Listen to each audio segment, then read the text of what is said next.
Do-do-do-do-do.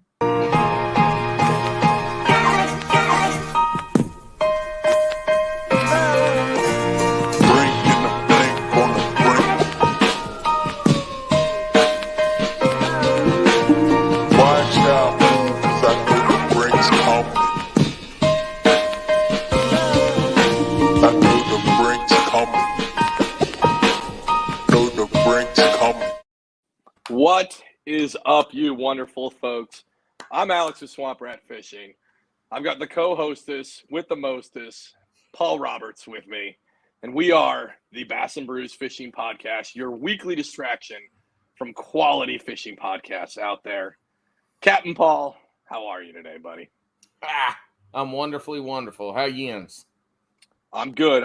So, yeah, I'm excited. We got a great guest. We've got Andrew Full on from Serious Angler. It's going to be a great podcast.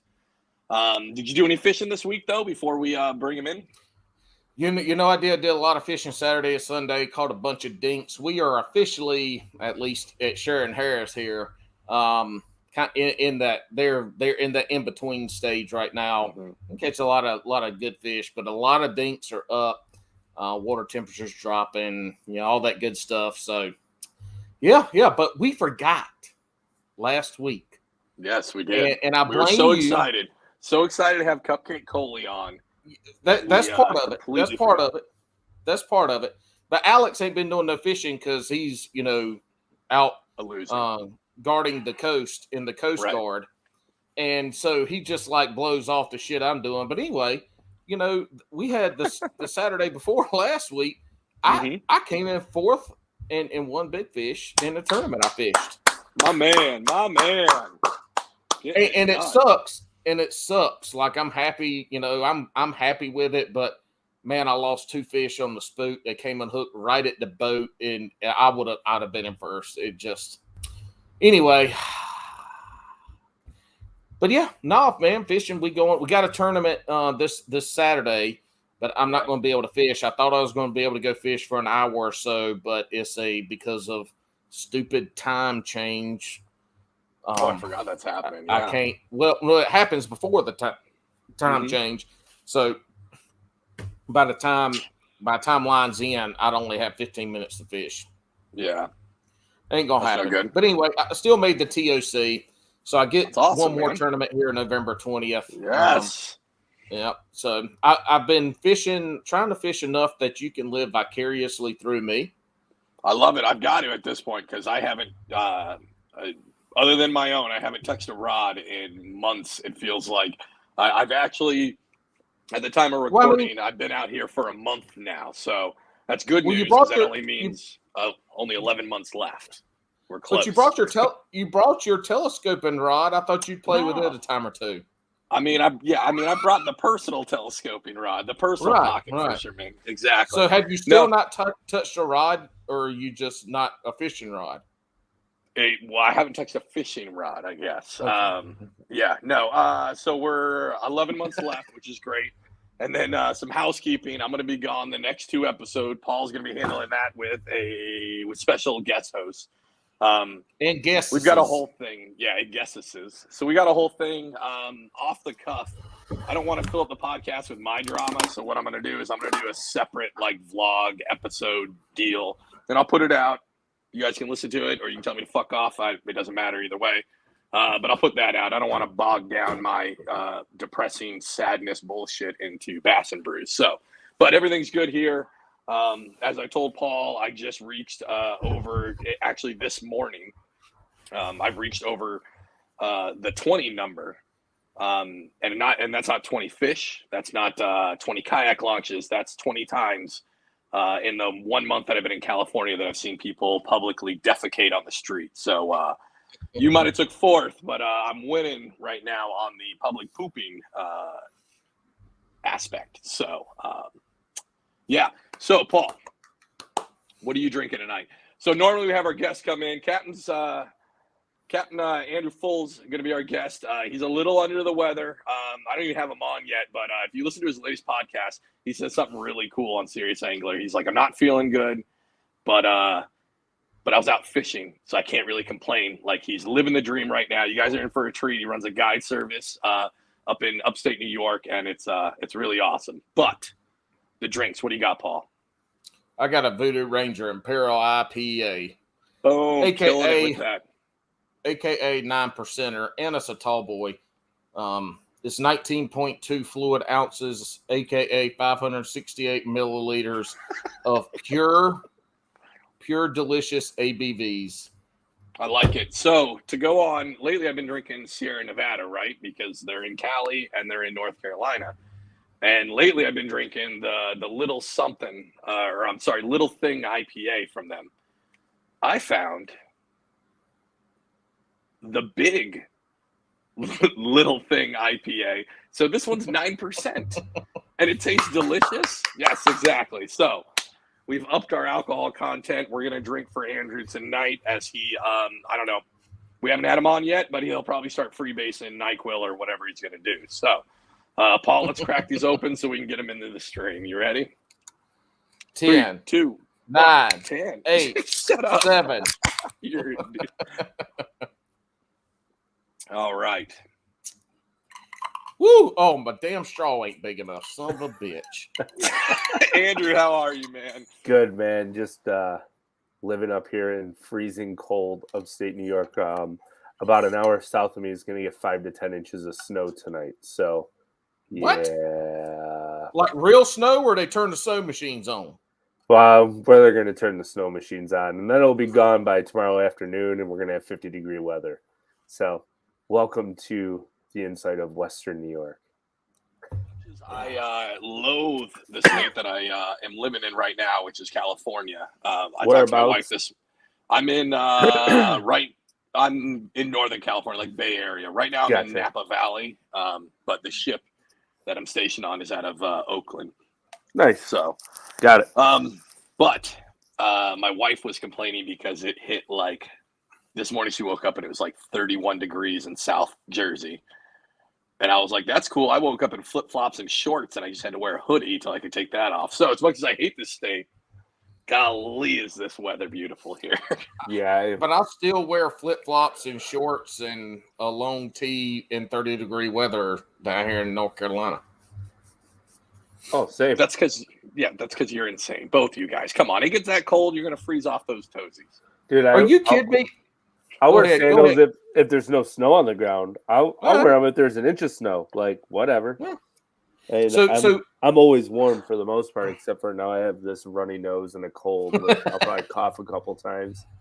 So listen, everybody, before we get farther, public service announcement, make sure everybody, as you're listening to this, put your face mask on. I want to make sure everybody stays safe. So make sure you got that on. Absolutely. Please do. So it's funny we're talking about that because on our local kayak trail, they made a post about, because it's supposed to be 38 degrees Saturday morning here, which is fairly little chilly.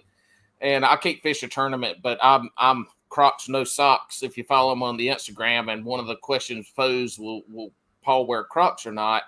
And I had to tell a little story that, first of all, I can't fish it. Second of all, yes, I would, and had to retell the story of a guy here I fish with. We were out fishing together in January, a very chilly morning. It was about 18 degrees. He catches a 7.5-pound bass. I hear him hooting not far from me. I pedal my ass over there to him. I say, "Hey, Bo, I got you. I got your picture." I pull my phone out. And he's got this. He's holding it up, and I pedal over. And the first thing goes is, "You ain't got no shoes on." So that was old Matt Dunn down here in North Carolina is a good time. But I just don't wear. We can get into that some other time, because when you start wearing all them damn socks and shoes, your feet sweat. They get cold as hell. You can never warm them up. And then all it does is hurt. Now your mind is thinking about is your cold, wet ass feet and these boots that cost you $400. They ain't supposed to be cold and wet in. And now you can't think about fishing. Listen, so Paul, I think we saved that and we transitioned that into an OnlyFans site, the Bass and Brews Paul's Feet collection, and we'll just run that there. Let me finish this statement, because y'all got me on I'm over here on my galloping horse about feet. When my feet get cold, I just dip them in the fucking water because the water is warmer than the air. But then wouldn't they be wet and cold when you pull them out? Well, no, because I don't have any socks or anything. They dry. They dry like that. There's but what if you got like a crispy, cold mountain air wind coming in? Like he doesn't have that because he's a fair weather fisherman that lives in South Carolina. Yeah, I'm in North Carolina, but fair weather. Excuse me, I will fish in anything. Listen, last winter I had to dodge for stupid crappie. I had to dodge literally chunks of ice floating down the river, and there's no dipping your toes in that water. I'd go swimming in it to show you're full of shit. Man, I gotta get you guys up here steelhead fishing so you can fish around icebergs. So what's crazy is you mentioned that. So a lot of the listeners have heard, but I live in South Jersey. Well, I live in California now, but I'm based out of South Jersey. But I actually grew up in Washington State, and my first real taste of fishing was steelhead fishing in Washington. We'd get them oceanside, and then we'd come get them in the river as well once they hit. And steelhead fishing is amazing. I haven't done it since I was 17, so it's been like 20 years. But steelhead fishing, that's a special fish right there. It's fun. I mean, ours aren't anywhere close to what Washington State and Oregon and British Columbia and Alaska have to offer, but what we do have is numbers. So, like on any day, you can catch 40 to 60 to 70 of them. So how many do you keep them? If I need eggs, just to cut the eggs out of them and tie them with egg sacks. So out west they fish skein. Washington, I think you can't fish skein. I know you can in Oregon, but I know you can't do like scented baits and stuff. I have a couple friends that fish in Washington quite a bit. So and you don't eat the steelhead salmon you catch? I'll eat the steelhead, but I won't eat the salmon. You don't want to. Wait. Is it okay? Like so you'll eat the steelhead. Yeah. Why won't you eat the salmon? Well, because the only time I have access to them is when they're running up a creek to die, to lay their eggs, inseminate each other, and die. Yeah, I don't want anything to do with that soup flesh. A funny story is so not only did I get the opportunity as a kid to fish in Washington, my grandfather lives in Alaska. So we'd go up there and we'd fish the Kenai River when I was like 16. I'd fly up there. The giants.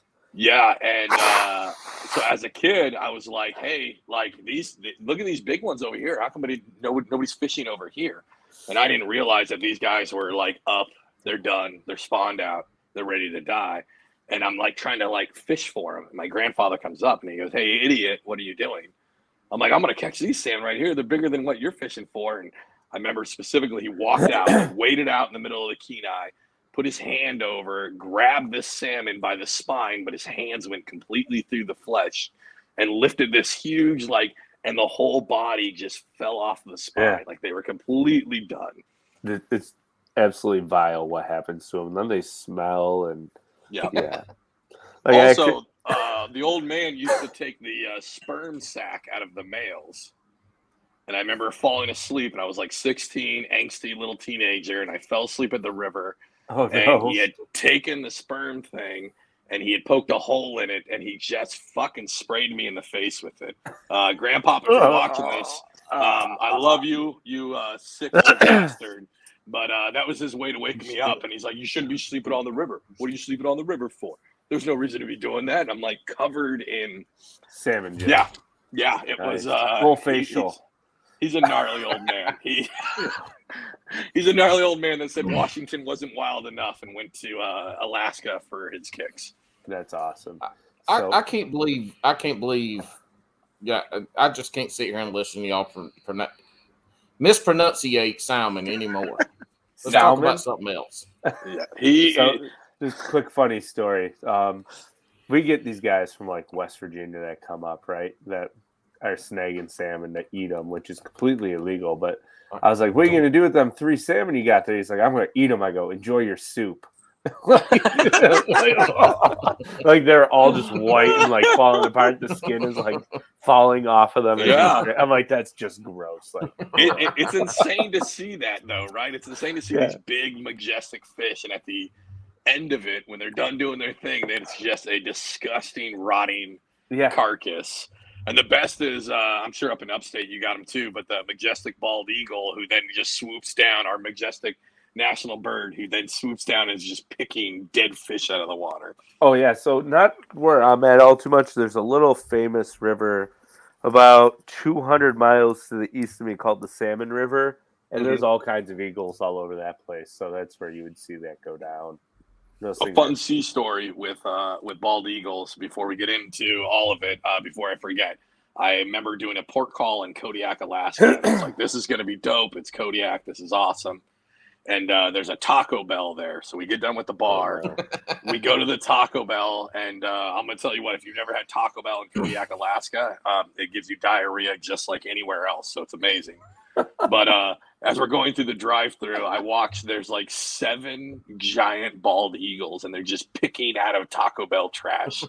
And I remember I took a picture, and I remember I tagged it just like, "This is what freedom looks like." And they're just like, there's one bald eagle who had a soft taco wrapper completely over his head, but he looked like he was just cool with it. Like, this is just how he's going to be from now on. Like, yeah, if you're not from a place that actually has those birds all the time, like, they are still a bird. They're still a scavenger no matter what. Oh, yeah. It's like seagulls and French fries. Oh, my God. They're always going after them. You could be in the middle of nowhere near water, and there will be seagulls eating French fries for a parking lot. Andy's out there in Kansas. He just wants to relax a little bit, have his French fry. It's like, how the hell did you get in Kansas?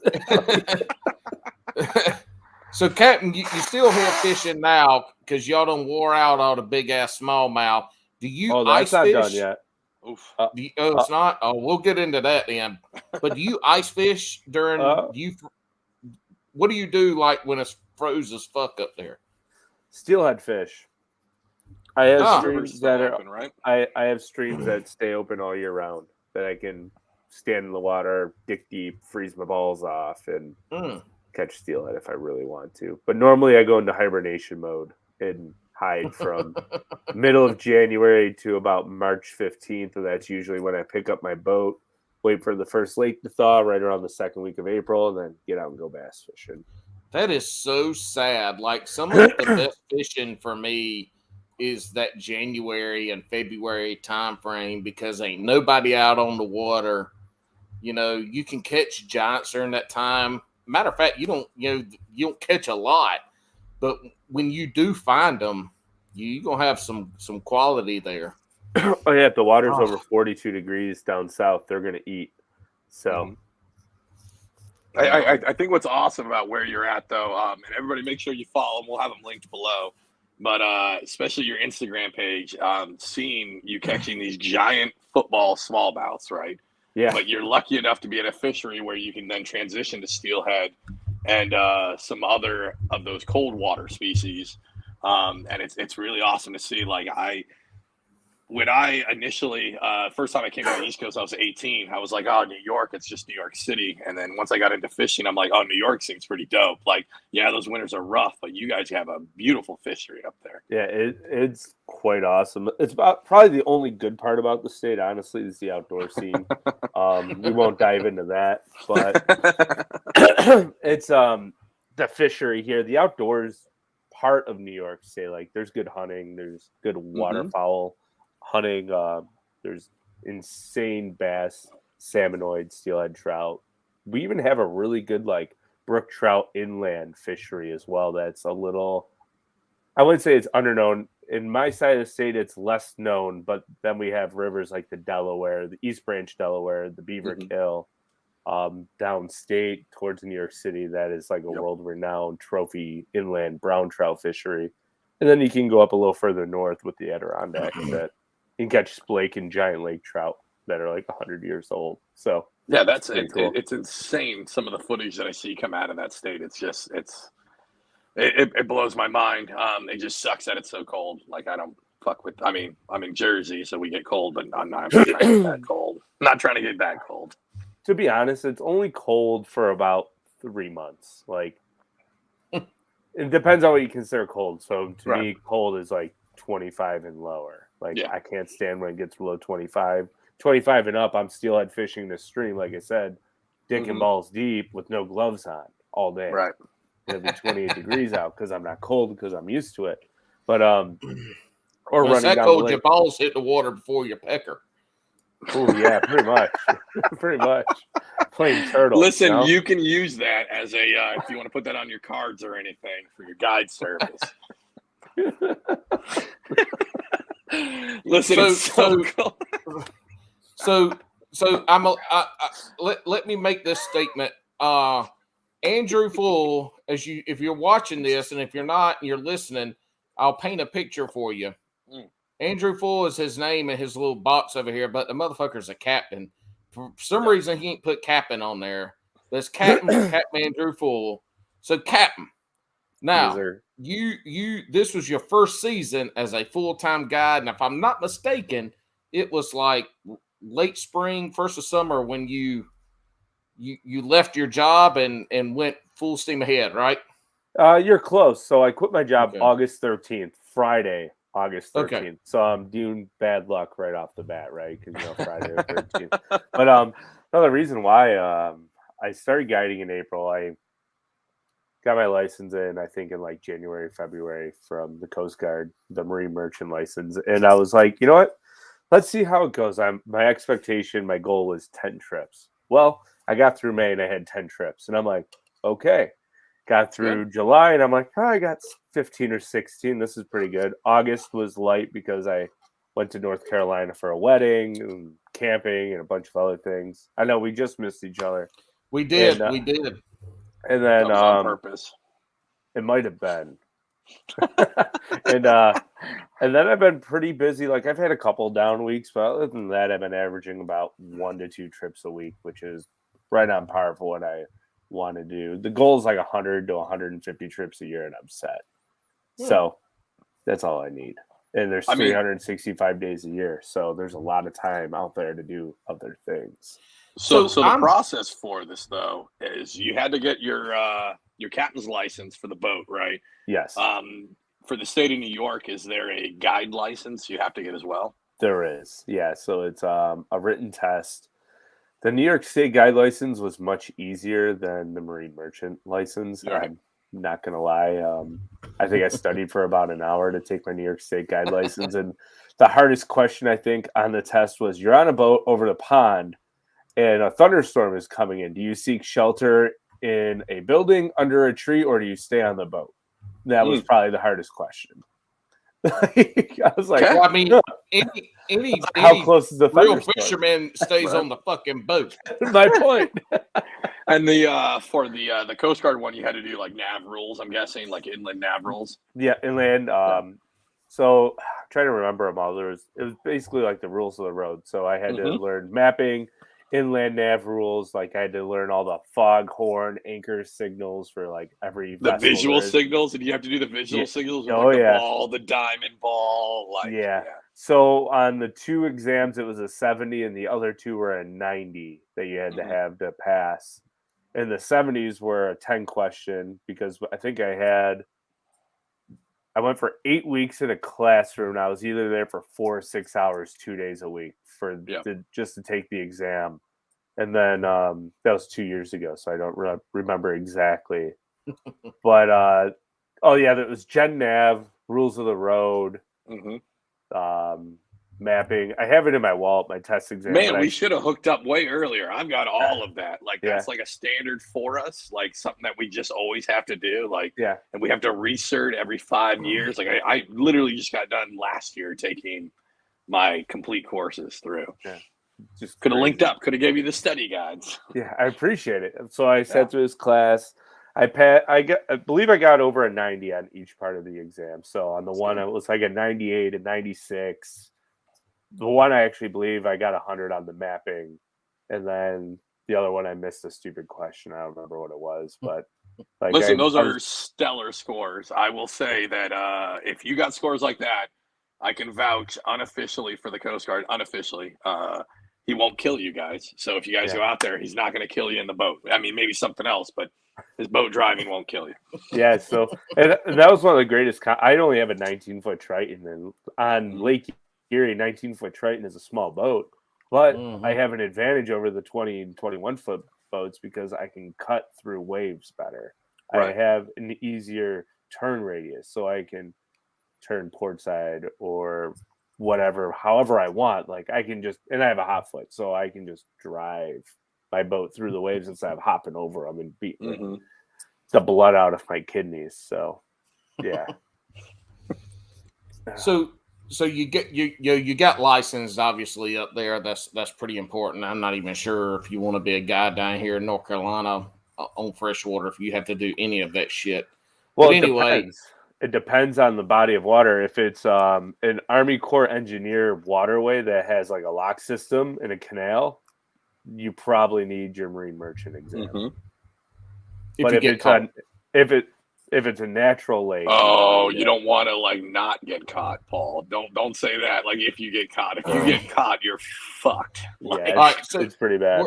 We're talking semantics now. Let's get into the real part about guiding, and that is charging people. It's the hardest thing to do. To come out on your boat and catch fish. Yes. Like what happens? What happens?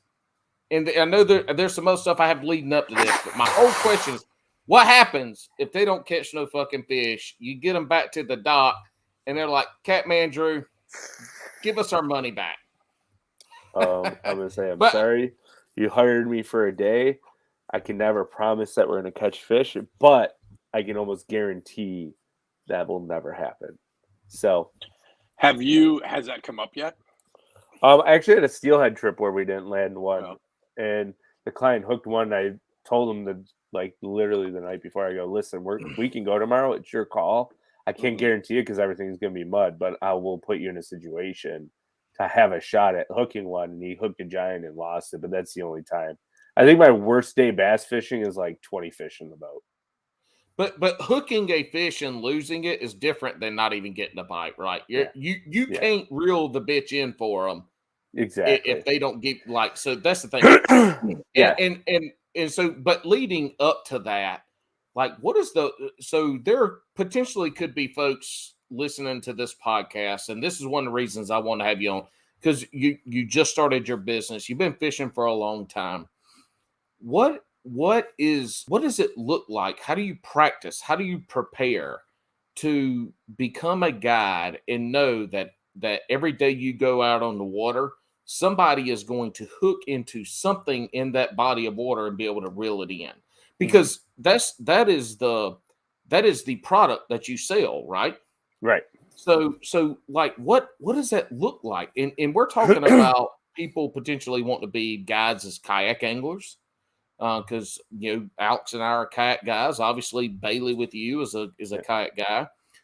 Folks that want to crappie fish, or a fish is a fish. But what does that preparation look like that you have the confidence as the guide to go out to know that you're going to put people in a position to catch them? Is it honey holes? Is it community holes? Like what does that look like? How do you get that confidence to be able to do that? It's a little bit of both community and honey holes, because community holes are community holes for a reason. They always have fish. So it's just knowing when the fish bite. So a lot of it's just time on the water, understanding current, understanding wind, when it's safe to go, when it's not safe to go. Having plan E, F, G, H, I, and J when you're on the water. So like how long have I been fishing Lake Erie now? Probably about 12 years. And I'm on my third boat now. Yeah, third boat. No. Yeah, my third boat now. Sorry, I can't count boats. And all right, license revoked. Yeah, it's okay. It's okay. You told us you were free basing Robitussin before you came on, so it's starting to kick in for you. Yeah. So I mean, just my head is in the cloud. I have all this pressure right here and right here. Nose is just draining like a sieve. But well, you're still fairly handsome, so.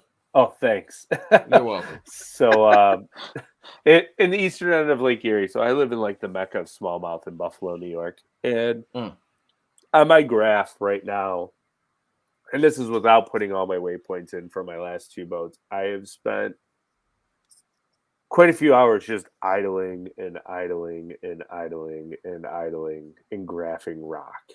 And understanding how the fish set up on that rock is key, and knowing which rock is good in which month. So I have everything laid out in my graph, like Destined to Marry and Elite Series Pro. He makes he didn't so much make fun of me, but he loves the way I label things because I have a spot on there that says Big Money June. Like I think that spot in June we caught 35, 5.5 and bigger pound smallmouth on in that little area. And were you idling these spots knowing that you were going to try to move into guiding? No, so the ultimate goal, your right? Personal spots. They were personal spots. Ultimately, the goal was to get really good on the lake and try to win every tournament I could. And then I got tired of sitting in a cubicle with no windows. And I was like, you know what? I love fishing. I love sharing knowledge. Like I had no intent to go full-time guide ever. And then Bailey asked me to join Serious Angler. And I had already passed my marine merchant exam. So I was like, you know what? For my marine merchant credentialing, I was like, you know what? I'll give this guiding thing a shot. And if it goes well, maybe I'll quit my job. If I have enough response, maybe I'll do this. But I had to line some other stuff up. But preparation is just trying to find as many honey holes that I can find that other people may not have found because nothing's a secret. So we had a tournament this past September. I literally took 2.5 days of practice before I had some boat issues, and I ran an entire section of lake I've never fished in my life, and I added another 120 waypoints to my arsenal. So like that, it's just the more waypoints I have, the more efficient I can be, and I label them in an extremely specific way so I know where the hot spots are. And that's always like the first spot I'll check, and then I'll start running the other ones around until I find them. So it was in you hear about becoming a good angler, and we'll just put it at a tournament angler standpoint because that's kind of where folks will lend that is putting the time on the water allowed you to be able to break down the lake, read the lake, and have areas to fish depending on when those fish got active. And here's a little, well, not a side note, but something important to say is you don't fish live bait. You fish all artificial. All artificial. So when somebody comes on the boat with me, it's a tournament setting angling experience. So I'm going to walk you out through how to drop shot, drag a Ned rig, maybe drag a drop shot, tubes, blade bait, spoons, whatever the bite is at that time of year when you come. That's what we're mainly going to be focused on, among other things. But the most prevalent is always a drop shot and a Ned rig. And so that's interesting too, because that's like there's an added level of pressure there to be able to get those bites, because a lot of guys are going to go out with live bait because they know they're gonna be able to catch some down here. They're going to be able to find some white crappie, some white perch. They're going to catch something, catfish. But going out and doing it in that tournament setting with just artificial is that's impressive, and that says a lot with being able to break down lakes. Now, has that transitioned to you being able to break down lakes you hadn't been on better? Yeah, so Bailey's actually taught me a ton. And back when I was working my office job in a cubicle, sitting there being a banker, helping people and telling them you're declined for a loan, I am so sorry that I can't help you anymore. The Mr. Bad Guy, I never had time really to go out and graph and look for little honey holes because we have so many lakes. I wouldn't say so many. There's within 2 hours of my house, I want to say there's like 5 or 6 lakes I can go to, and I've just never spent any time on them. So now I have the opportunity on a day off. I'm like, I don't have a guide trip. It's blowing 40 on Erie. Let me drive down to this Finger Lake, and I'm just going to go graph it all day and maybe make 15, 20, 25 casts. And it's allowed me to learn lakes a lot more efficiently. And now, as you saw with me and Bailey, we had that 25-pound bag the other day, like 2 weeks ago on an inland lake. I fished that lake 3 times. I think Bailey's fished it 4. We both went out and graphed. And honestly, I don't know what would have happened if my motor didn't shoot the bed on me running down the lake 10 minutes into the Derby. But if I had a big motor, I could have run another 17, 18 areas that I had found when I went down and graphed 3 weeks earlier that had fish on them. So it's like, what could we have done if I could have ran the milk run instead of just going up and down the lake on my trolling motor all day? So yeah, because y'all were trolling motor and idling to your spots is what ended up didn't happening, even idle. right? I didn't even turn the big motor on after it threw an oil alarm. Bailey said y'all fired it back up again after you got the oil signal. I tried to, and then I went like 50 yards, and I threw an oil alarm again, and I was like, "Yep, I'm just using the trolling motor the rest of the day." So yeah. So I want to let's say I go to you. I'm like, hey man, I won me a 18-foot Carolina skiff. I can fit 5 people on it. I want to start guiding this spring.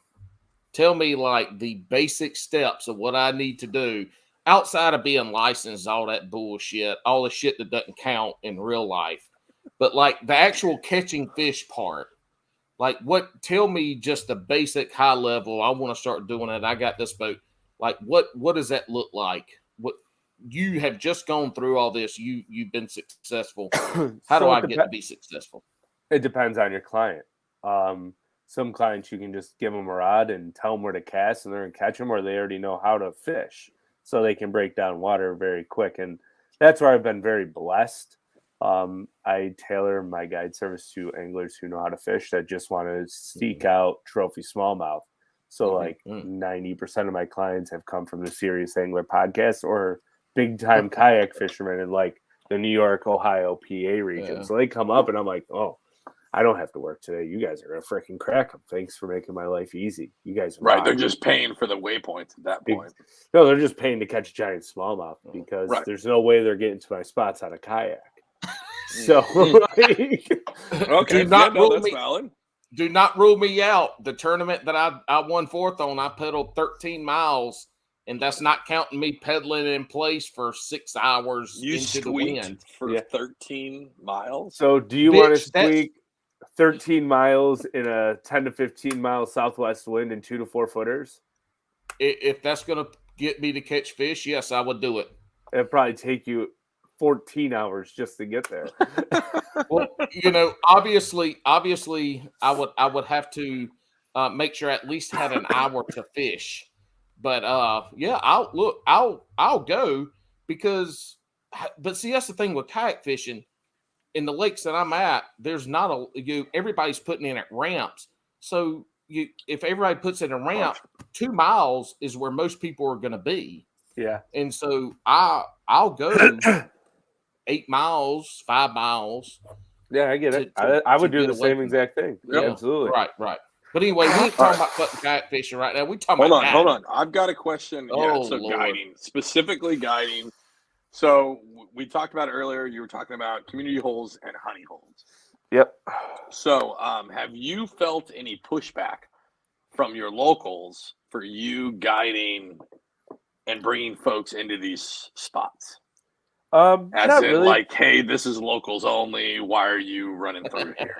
I'm actually pretty blessed there, as I know almost all of the local bass fishermen and some of the guides. Like, I don't associate with really any of the guides in here. There's a couple that I talk to. We share information what's going on. My buddy Jeff, my buddy Justin, we work together as like a little trophy bass segment. Bass boats. We're the only 3 that run bass boats for guide trips out of the Buffalo region. Everybody else has these deep fee, big rangers because big water. But no, not really. The only feedback is like make sure you're running live bait for these clients so they can catch fish. I'm like, I haven't had any issues running artificial crap, but I also kind of cherry picked my clients all summer. Like I seeked out guys that can actually fish, and I'm gonna keep doing that same thing because I only need 100 trips to 150 trips a year, and I'm happy. Right. So that's what I need. So if with steelheading, I'm hoping I can get most of my trips guiding steelhead, so I don't have to worry about the bass stuff in the back end. I was about to say, but even the steelhead. So the steelhead, I think I saw a lot of your steelhead stuff. Is that all walk and wade? It is, yeah. But I'm hoping next year I can actually get a raft and fish. There's a major tributary here called the Cattaraugus Creek. That's one of the most famous steelhead tributaries on the East Coast, besides the Salmon River and Pulaski and maybe a couple of like the Michigan rivers. But if I can get a raft there, I would be the only person doing it, and I can exploit this huge market. And I'm just going to have all kinds of guys be like, "Yeah, I want to go on your raft because you're the only one who's doing it." But the walk and wade, did you get any pushback with bringing? Yeah, some guys are like, you're going to fish these crowded streams with all these people. I'm like, yeah, but some people have never caught a steelhead before, and they want to have a chance to do that. That's what I'm like. My steelhead trips, anybody can go as long as you have waders or muck boots. I'll accommodate you, and we're just gonna go out and jam on some fish. Can I eat my steelhead? Can I eat my steelhead on the side of the bank after I catch it? Only if you eat it raw. Straight, was it sashimi? Just I want you to rip sashimi. Yeah, I want you to rip that skin off and just shovel it. Well, I mean, wait, hold on. Why would I fucking cook it on the side of the creek? I ain't trying to get no damn catch and cook. I want to catch and eat. We skip in the cooking part. Have you ever ate fresh steelhead? Full on out and then sliced and gone? No. So I don't know if you've ever gone.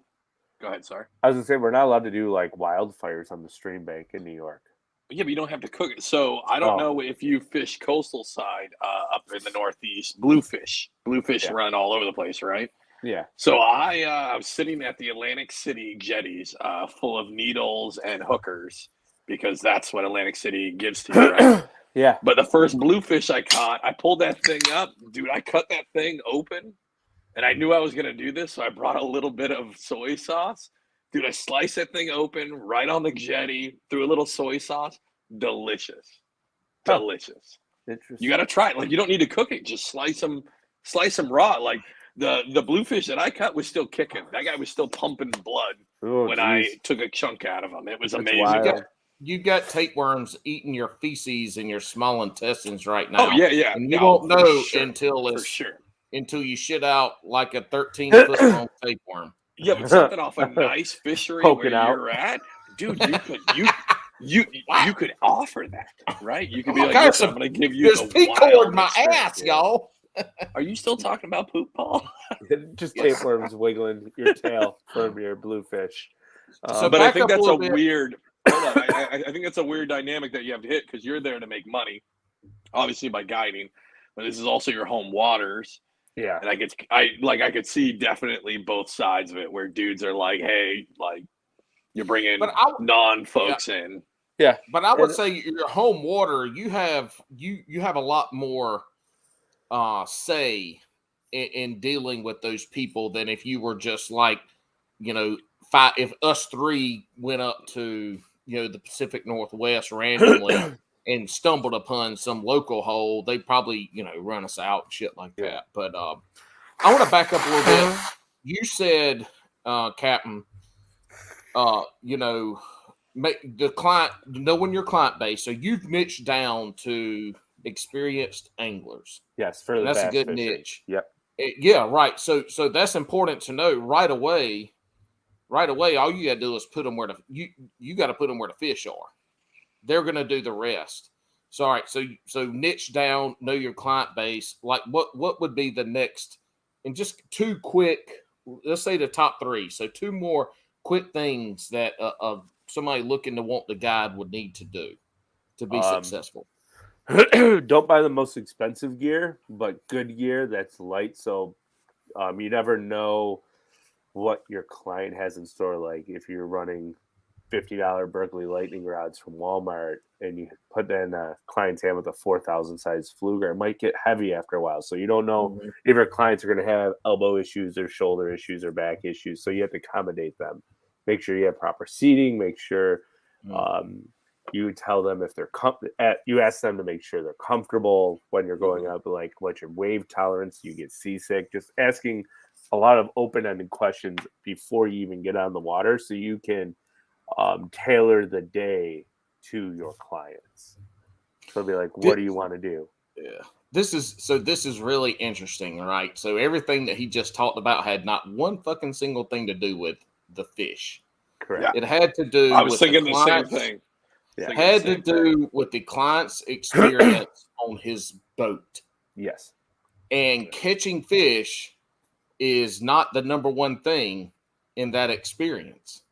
It's Correct. everything leading up to catching the fish. Correct. So that is from my business and sales background and all this stuff, and I talk my hands a lot. If you can't tell, you must be Italian. No, I'm country. Country Italian. I don't know. Listen. Maybe. Somehow this guy talks with his hands more. I've lived in Jersey for over 10 years, and somehow this dude from the Carolinas has got more sign language than anybody else. I dig it. So that is the part of it that I think that people should realize, and hearing that is the experience as a guide. Catching the fish is just part of that experience. It's not even the best thing. So that's great, man. That's that's fucking good information. I wonder how many grown ass people I could fit on my Hobie 14. At least 2 with me. Yeah. You know what's funny is so I've been looking up, Paul. You know that I'm taking this trip, right? This I'm going on patrol to the South Pacific here within the next month or so. He called this motherfucker a trip. Like he has a choice. Like yeah, he exactly, has a choice. But I've been looking up, and at some point we're gonna. I'm trying to be vague about it because I'm supposed to, right? But at some point we're gonna pull into Fiji. And I've been looking at a guide service via kayak in Fiji. One, it's super affordable because it's Fiji. I don't know if it's just expensive to get there, but it's cheap once you're there. But when Uncle Sam drives my ass there, it's only $200 for a 12-hour guided rooster fish kayak trip. That's freaking sweet. Yeah, so I booked it. Just a heads up for folks. It's going to come out sometime. I'm going to record the whole thing, obviously. But, exactly. But what's crazy is the little extra things, right? So I looked at it. I looked at 2 of them, but they both cost the same amount. One was like, hey, we're going to take you out. You're going to launch from the beach. You're going to pedal your ass out in a Hobie. So instantly I was like, that's probably shitty. But then the one that I went with was like, hey, we're going to feed you breakfast. Oh, yeah. And then we're going to take a boat out, and the boat's going to be towing the Hobies. And then once you get on the fishing ground, we're going to launch you out and then leave you alone because there's bonefish there too, which I looked it up. They look fucking awesome to catch. But then they're like, yeah, so you fish for about 6 hours, and then we'll serve you lunch on the boat. It'll be like they just added the extra stuff, not just the fishing, the extra stuff. That's the experience. Yeah, exactly. And they were like, oh, there'll be a guide with you at all times to show you like where to fish, depending on your level, where to go. Like the whole thing was just amazing. And it was like dirt cheap. I'm fucking stoked on it. It's going to be awesome. Just, I hope that it falls through. But it's adding that extra stuff. And it seems like you're picking your clients so well. Well, I hope it happens. Yeah. Right. In our day and age, I know what he meant, but the motherfucker said the wrong thing. Listen, so it's okay. I ain't seen his wife in like 6 weeks. I understand. Yeah. He's a little frustrated. It's been 5. I've been counting. I've been sending her pictures of my bass. So she's okay. I promise she's okay. For a second there, I thought you said you were sending her pictures of your ass. And I was like, oh, God. Well, if she asks, I will, but she hadn't asked. You know what? 2 nights ago, she was like, so I have 2 kids, right? And she was like, man, it's tough. And we haven't done this in a while. I've been on land. You want a third? On land. No, that's not happening. But she was like, man, it'd be so much easier if I just had like a housewife. And I said, hey, babe. If you just want a housewife, get you a housewife. Yeah. Like, it's all right with me. I'm going. Get you a housewife. And she's like, but she need got somebody to stay to mow after I get home. Well, I was like, she was like, I need somebody to mow the lawn. So maybe a house husband. I'm like, all right, let's pump the brakes on that one. But to bring it back, it's adding the whole experience. Like I specifically picked between these 2 because they offered something extra. Also, the other one, too, like Robert Fields. I don't know if you know who he is. That's who he went through to go catch rooster fish. He's like a kayak angler. So that was another big thing, too. But the whole experience of the whole thing adds to a lot to it. So since Bailey is like 2 miles from you now, is he going to start, are y'all going to partner and start a kayak bass guide wing to the Captain Andrew Full bass boat wing? Yeah, I don't think so. I wonder, so he wouldn't need obviously the merchant marine license, right? No, I don't think he would because he's technically not operating a motorized vessel. Right. He wouldn't need anything but a business license. No. I think he would still need. So if you just did your weighted walks, would you need the guiding license in New York? Yes. So he would still need a guiding license. Yeah, he would still need a New York State guide license. Why? Because it's New York State. Because they got to get that money. What if you're just going with your friends? Be like, I'm just showing my friends how to fish, ain't guiding. Oh, like you two motherfuckers don't ever break no laws. We ain't going there. I don't. Listen, officially on podcast, I don't. All right, Paul. We're at our time. Captain's. If you didn't pull up these fucking questions, let's see how good you are. You ain't gonna be here the next 2 weeks, so let me see how. Oh my god, I gotta answer. I gotta ask him another. I thought we had a third question. We got through 1 and 2, but not 3. What was the third one then? I don't know. You didn't ask it yet. No. You said I have 3 questions for you, and then one was like, I forgot what number 1 was, but number 2 was the experience part. No, I didn't have 3 questions. I asked you to give like the 3 top things I would need to do to get my guiding business off, and one was the experience. I thought 2 and 3 covered the last shit we just talked about. Oh, fair, fine. Okay, yeah. All right. So it was good enough for me. Okay. All right, perfect. Andrew. So we're going to get to a very touchy segment in the show. Okay. All right. And, time's out. Time's out. Time's out. Time's out every time. Like touchy or just like. No. Literally, touchy. Paul, I feel like this isn't a shtick. Me and Paul have some kind of shtick when it comes to some stuff. This is one thing. Paul literally interrupts me every time when I try to roll this one. But go ahead, Paul. I can't find my "Don't Fuck This" podcast. That's fine. I remember most of them off the head. I got it. I got them. Anyways, so well, time out. All right, before you ask, time's out. Before you ask the most important question, yes. I would like to intervene yes. and make sure we don't have what happened. We don't have a Bailey experience. Exactly. Just all right. Let's roll. Oh, you'll see it. So, anyway, I want to make sure we're clear. So this one is called Paul. You ready for the pew pews? This segment's called Shots Fired. Paul, pew pew, pew pew. You're supposed to do a swing tick. Right? Kapow, motherfucker! Jesus. All right. So, anyways, we're gonna ask you some rapid fire questions. Oh, you're there gonna it get is. About Bass and Brews don't fuck up while Alex is gone session. You're gonna get about 1 to 2 seconds to answer these. Oh boy, I would like just because of my brain. It's gonna be fun. And I want to throw it out there. We've sunk the Dark Waters podcast because he answered these wrong. You're the only standing member of Serious Angler who could probably bring this up because your co-host really fucked this one up, to be honest. Yeah. So there's no other way to say he fucked this up by he fucked it up. Was he No. He answered the question in a timely manner. Yes. He just answered that motherfucker as wrong as you could get it.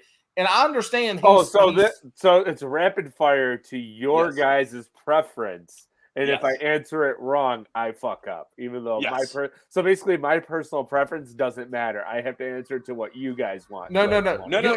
It's not just us. It's also the 5 people in New Jersey who listen to this. Yeah. Yes. But to make it clear, when we get to this question, we will tell you what he said, and you will chastise. You will chastise him as he shall be chastised. Okay. Listen, I understand he's young. His response, he was an awesome dude. His response was literally the worst response ever to this question. Ever. And we had somebody say cheese. Yeah.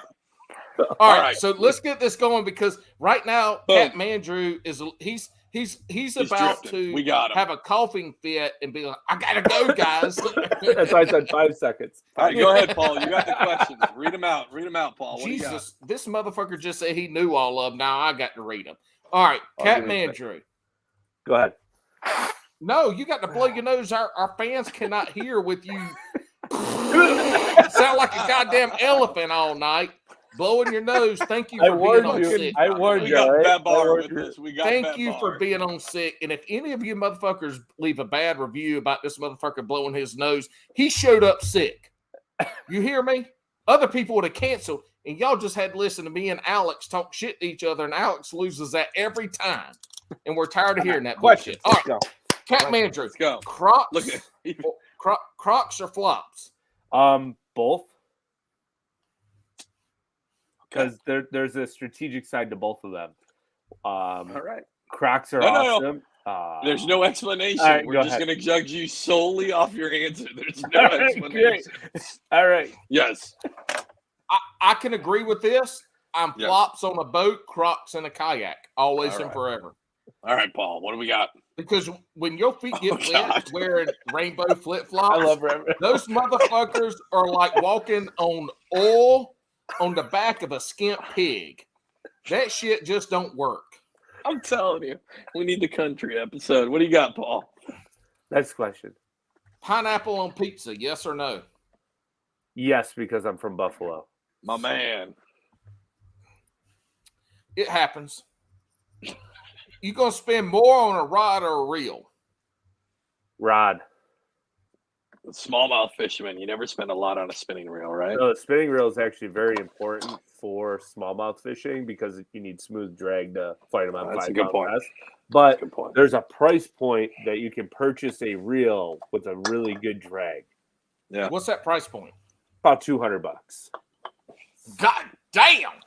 Fuck me. Yeah. I've never spent over 40 for a spinning reel. So all my clients I'll throw this out there right now. All my spinning reels on my boat are Daiwa Tatulas 3000s, and every rod that I have on my boat is $179 to $400. Right, and that's what my clients are using. Well, poor Captain's out there throwing a Berkeley lightning rod with a Zemco attached. Zemco was a 303 or 202. Somehow he affixed that thing on your knee. Good old spinner worm. Hey, if you get a chance, try cashing fishing rods. They made right down here in Sanford, North Carolina. Yeah, they do. They're good stuff. Destin has them. I've played around. Oh yeah, dude. I've got two right now. Anyway. All right. That ain't no in a 3-hour session. I know if you don't answer this right, I'm turning this shit off. All right, go ahead. I'm canceling you and Alex. I'm talking to the camera myself for another 2 hours. In a 3-hour session, 5 2-pounders or 1 7-pounder? 7. My man. Thank you. Because what happens when you catch that 7-pound smallmouth? I mean, I wouldn't say that. I would say for the video listeners. Yeah. Look, so, that shit might make it on the wall. Close. And we ain't talking very close. A 7-pound smallmouth. Is that making it on the wall non-replica? No, it's going to go back because that baby's going to produce. It's going to go back. That's We're not 100% agree. 100%. I put a 10.1 pounder back in a pond a couple times. So, all right, wacky or Texas? Texas. Ooh, tell me about this. Because I don't throw a weightless Senko. So you don't have you ever thrown a weighted wacky? Yes, I have, and I catch more fish flipping Texas rig Senko with 3/16-ounce bullet weight. Yeah. Are those? Is that largie or smallmouth? Largemouth. Yeah. Cool. Slow jams or hippity hype music? Chicka chicka wah wah. Hippity hype. Yeah, hippity hype. I love it. Didn't Bailey pick slow jams? Dude, I'm all like in the morning heading to a tournament. I'm like blasting like I think Bailey did say slow jams, and I think we made a joke of him listening to like R. Kelly on his way to the ramp. If not, hey Bailey, you probably listened to R. Kelly on the way to the. Look, Bailey, it's funny. I'm like two different flavors, right? I'm like hard rock, beat down in your face, jam away, and then I listen to sports radio. So it's like one or the other. But your blood pressure is rising and you're getting angry at both. That's all the fuck that matters. No, it's like a weird calming thing for me to be all hyped up. And then I get on the boat and I'm free. I can laugh, joke, do whatever I want. If I go in there and listen to some slow music, I'm like, man, what am I going to do? Make love to these bass today? Like, my mood's just yeah, man. Yeah, man. I fucking ride in silence. Yeah, I can't do that. I would eat away at my thoughts. He's totally Dexter on this one. Like, he's a psychopath in silence. He's trying to figure out how to bleed them correctly and eat them.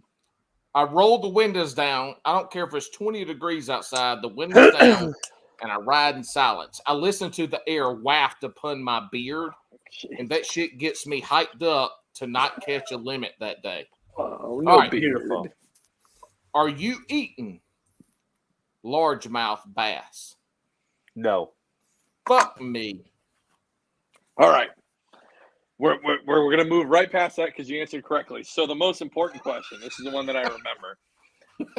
The most important question. This is what I have. So the history for this, I started the show before Paul, and somehow I figured out this question. And this is the most important question in bass fishing. This is what's going to decide probably whether your guiding business is going to be successful or not.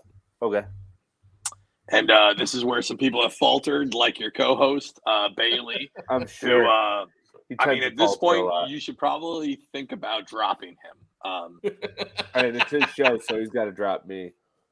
No, I think after his response, once people actually hear it, we'll decide that it's your show, and they're going to drop him. Oh, you should stage a coup. We did have our fellow Hookset hoodlum, delirious angler, said cheese. Fucking cheese. All right, man. So every fisherman loves a good sandwich, right? Yep. It's called sandwich. What are your top 3 sandwich proteins? Turkey, ham, roast beef. Thank you. He went safe. Hold on. He went all right, safe. Andrew. So Bailey is on the Hall of Fame, or Hall of Shame, I should say. What do you think he said for number 1? Peanut butter. Number 1. No, spinach. Yeah, exactly. I mean, spinach does have protein in it. Not a lot, but protein. Andrew, be honest. I know it's not a protein, but I know he's the host. I know he's the host of the show that you're on. But you can let us know right now. Semen, but ain't nobody said that yet. Listen, when somebody says top 3 sandwich proteins and your first answer is fucking spinach, like, I wanted to flip-flop our places. He should be in Northern California, and I should be where he's at, because there's no fucking way that I'm like, man, I've been fishing all morning. It's afternoon time. I'd really like a sandwich, something to fill me up. Mayo and spinach. Hey, guide, can I get a fucking toasted wheat and spinach sandwich? Like, that's never happening. Hold up. First of all, this motherfucker ain't even a vegetable Aryan. So, like, spinach ain't even an option. If he just said tofu, I would have been like, you know what? That shit's nasty, but that's okay. I respect it. It's a protein. Listen, the best thing to happen to Delirious, Hookset Hooklem's member, is because the best thing to happen to him was spinach. Just for a while, he was at the top because his number 2 answer was cheese. And he was dead set on it. He was like, cheese. And he just stuck with it. And I'm like, all right, man, like, that don't fit.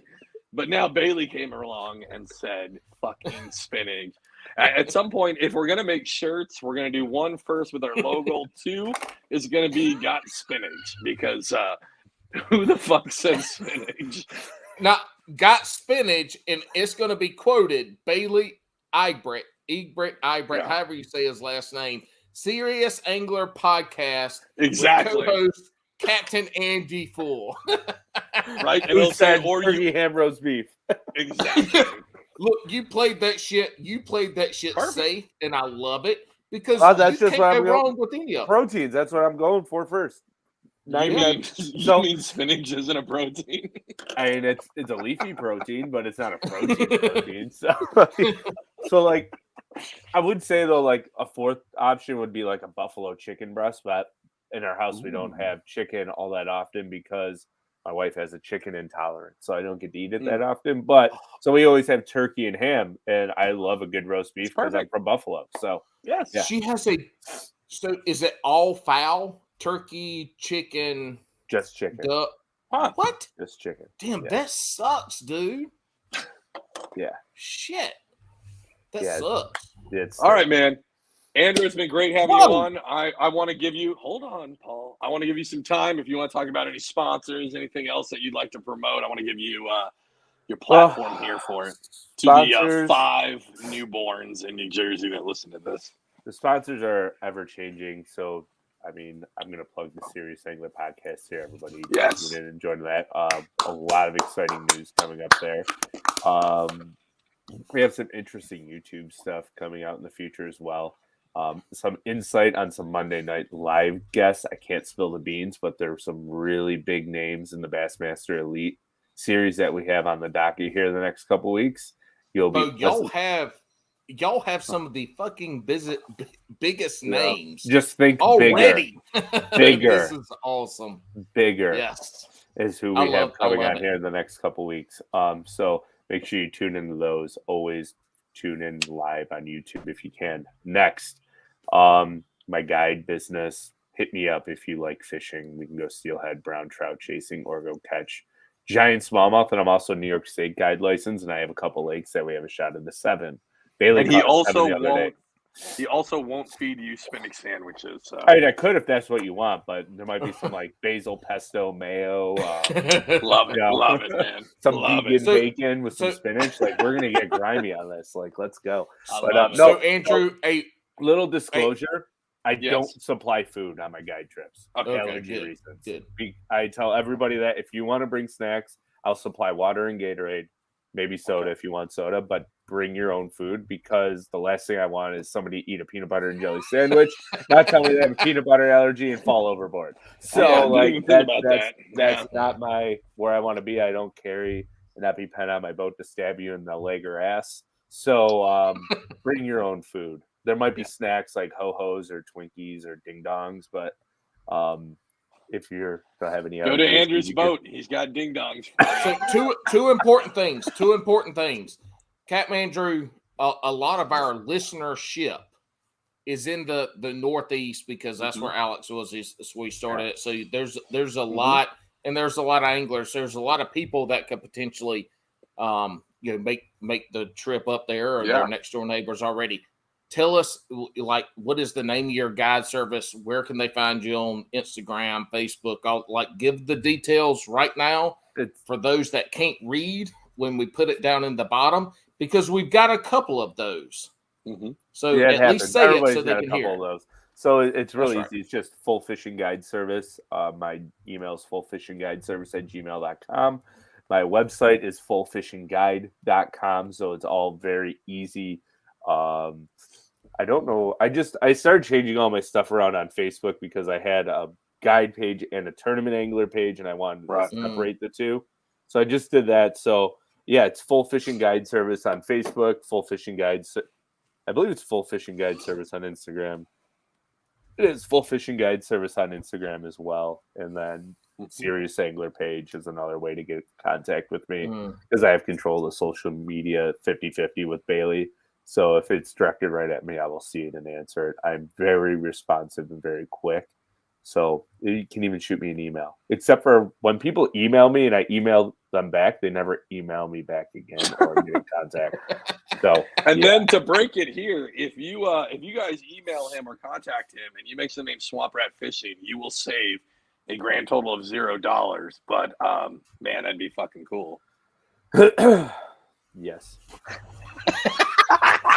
So I will throw that out there. If you do book multiple days, there is a multi-day discount, but we discussed when you book a trip.